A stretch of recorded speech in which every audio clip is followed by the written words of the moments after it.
Peace, YouTube. Y'all know who this is, man. EK back in the building. Another day to be great. Let's get it, man. Most of y'all already know. If you don't know, it's me.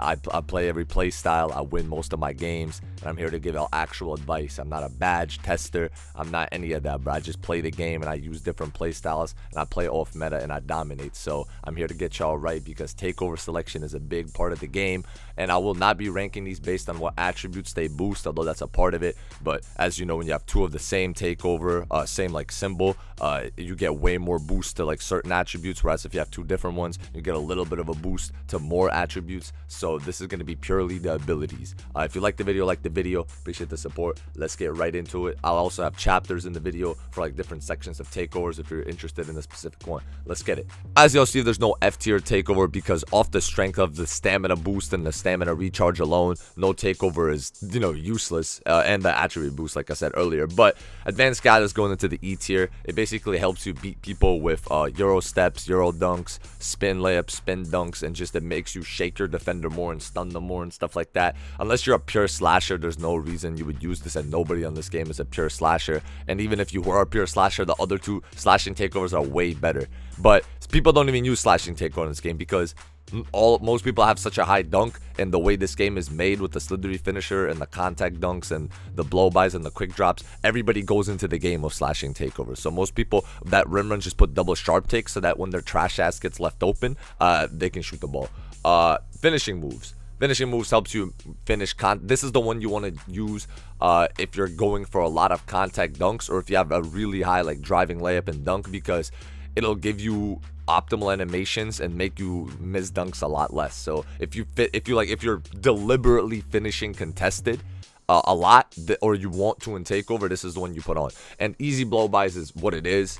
It gives you easier blowbys, and people have stated, I haven't really noticed this for myself because I don't have any builds with contact dunks, but the people I played with, they have said that it gives you a better green window when you dunk. So I'll put that one over the finishing moves.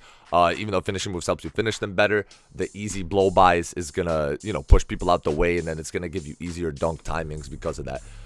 So team takeover boost. Now, some people are really high on this takeover. Some people, I've never really seen it utilized and played with it. I put it on just to test it, and I mean, my teammates were getting a boost, but why would I get a takeover to make my teammates have more takeover? You know what I mean? It's like you want to get a takeover to take over the game, because that's like first of all, part games are way too short for this takeover to have any value. And in Pro-Am, you're already, as a guard, which would have this takeover, you're already struggling for your life. So you know what I mean? You're already struggling for your life, so you want to get a takeover that's going to help you get a bucket, not help your teammates get a little bit more takeover. So I'm gonna put it in the D tier, like it does do what it's supposed to, but the applications are few and far between. Team badge boost, I used to like this one more than the other the last play take, but I do think the other one's a little better because it's passive. Team badge boost, I'm gonna put that in the B tier. When you pass the ball to someone for a few seconds, all their badges get raised a tier, which is great because most spot ups on this game have like gold catch and shoot, gold corner, silver green machine, gold claymore, and all of that gets raised by one tier. Gold clutch shooter, whatever, and all that goes up by a tier. And also, if they have first step out the corner, it gets raised too. So when you hit someone, they can make a move or shoot the ball with greater efficiency. But at the same time, like, that's what kind of Dimer does that, and then you don't have to waste a takeover on it. Whereas team ratings boost just permanently boosts. I'm not sure by exactly how much. Some people say it's the same as floor general +4. Some people say it's +10. It's kind of hard to test something like this because, the only way you can test it is in my career and looking at the attributes, and my career is not the same game as Park, but it does make everybody's attributes go up passively. Not yours, but everybody else on your team gets like a floor general type of bonus. And if you do want to run a play take, that's the one I would recommend. And I do think that all the play takes have a hidden slight dimer boost when you dot people with them, so I am a believer in that. But obviously, like I said, I run dimer myself, so I wouldn't even notice it. Pull-up precision, this is my takeover and my main build currently. I love this takeover. I think that this is, when it comes to impact and how much it changes how you play, it definitely is top 3. But to me, it's like my favorite right now. Pull-up precision, it all type of step backs, moving shots, moving threes, moving mid-ranges, close shots, fadeaways, you name it, bro. Even hop shots. it gives you a massive boost to your green window. It lets you green more contested, and with this, and I know it's a passive ability of all takeovers, but when you have more stamina, you get so many less fades. So fading with this takeover, and when you're in takeover, you have way more stamina and you don't get as many slow shot timings. It's just amazing. And if you like the mid-range or fading from 3, I feel like this takeover is better than Sharp Take for that purpose. Negative impact. Now, this is a good takeover, but it only works on dribble pull-ups. If this takeover is like, I feel like it should be a sharp, like it's like a sharp and shot take. It should be on all shots, standing, catch and shoot, everything, because it just makes sense, right? It's supposed to reduce the contest of anything, but it's only on dribble pull-ups. Haven't really seen it work a whole lot on hopbacks. Maybe some of y'all have a different experience with that, but there's a whole, I run blinders on gold and Deadeye on silver, and I feel like running those badges, either or both, is way better than wasting a takeover slot on negative impact. It's way better to run blinders, which is pretty much what this takeover is, and then run pull-up precision, which will help you hit contested shots more, even if you do get slightly contested. Ankle breaking shots basically gives you insane ankle breakers. It's the only way to get like true ankle breakers in this game, make people fall flat on their face and die like in the old 2Ks, but it only works on like snatchbacks and just like old head dribble moves, you know what I mean? So you're not going to be dribbling like that if you're actually trying to win the game. Like, you know, some people will get an animation, and also some they have ankle braces. It's going to be very rare to get one with this. It's rare to get one in general, but if more people are starting to run ankle braces, they're catching on that that's actually a useful badge, and that badge will counter this takeover pretty hard. So I wouldn't waste a takeover slot on it, because all you're going to be doing is just doing snatchbacks and trying to get an ankle breaker, rather than just using something like pull-up precision and trying to get a bucket.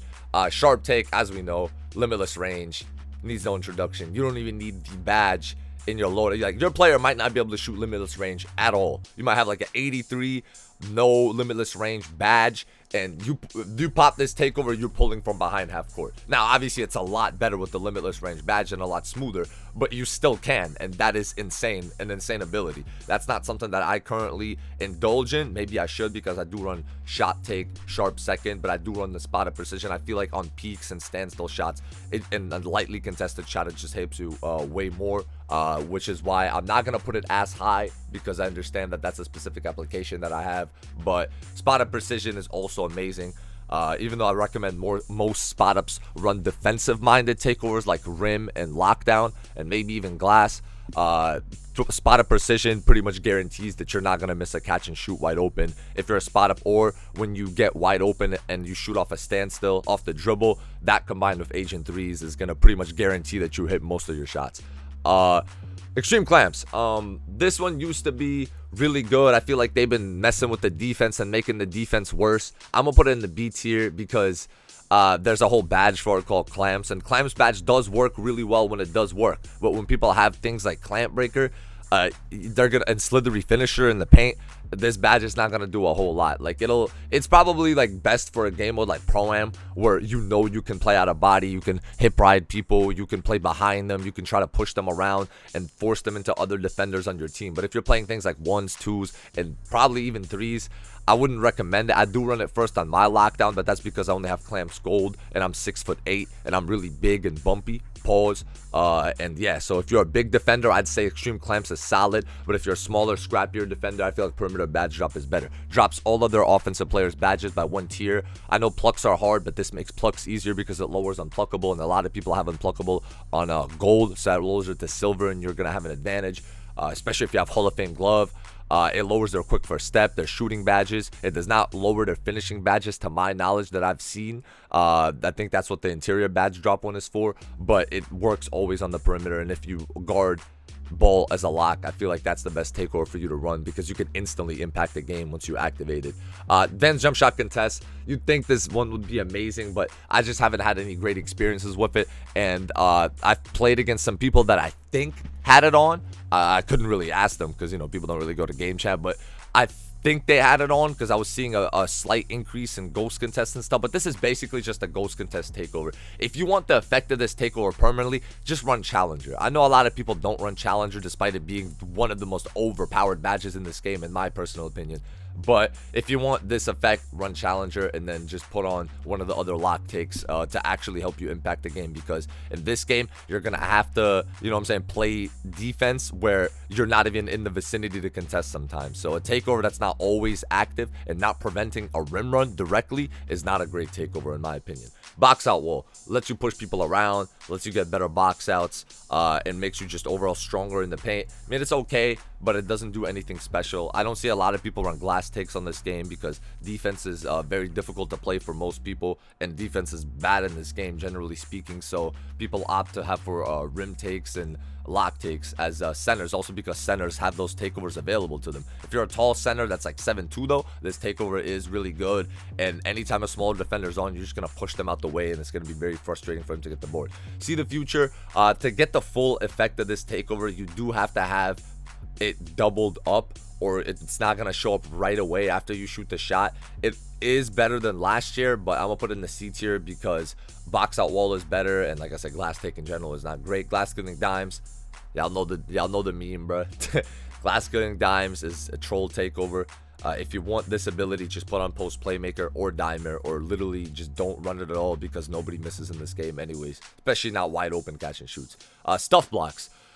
This does give a little bit more chase downs, which is one of the hardest things to get in this game, and it does take people out of dunk animations a lot, just like the other rim take that I'm about to show you. But I will only put an A tier because blocks in this game are something that if you don't get the block, you're not getting any benefit. And when you're jumping, that could be a good thing or a bad thing, because people be running in the paint and then waiting.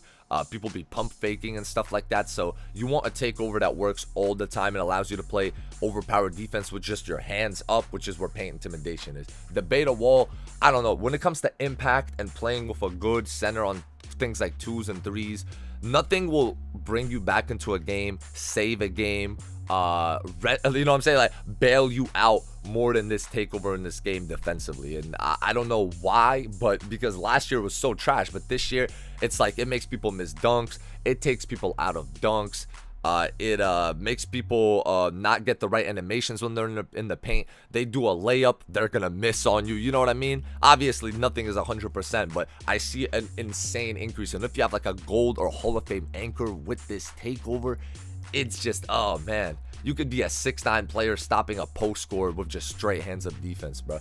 It's crazy. Interior badge drop, it just drops people's post badges by you know, 1. If you're going into a wager against a post score, I mean, I'd put the second to paint intimidation, run double rim take. But outside, I mean, it does its job, but the other 2 rim takes are just so much better. But I mean, it does do its job. It lowers their badges by 1 tier, and that's it. Post, there's 4 post takeovers, and 2 of them, power backdowns and post playmaking, are going into the E tier because there's a badge for that called Backdown Punisher, and even without Backdown Punisher, you can't stop nobody from backing you down, especially not a max weight 7'3" post score. And post playmaking, nobody misses anyways, but even if they did, a post scorer always can have post playmaker or dimer equipped if they so wanted, and that's a waste of a takeover. When there's takeovers like advanced post moves, which helps you get better drop steps and spins, which, I mean, it's good if you're like a paint masher, but I feel like you're gonna run into somebody that just has post move lockdown, and then this takeover is pretty damn useless. Whereas post shot daggers, this is for hooks, fades, it's for hop shots in the post, and it is a massive boost. It's just like pull up precision, it's a massive boost that helps you hit yellows contested, and with the stamina increase from the takeover, it indirectly buffs it because you can take aggressive shots and they're going to be perfectly timed. This is the tier list. Appreciate y'all for watching.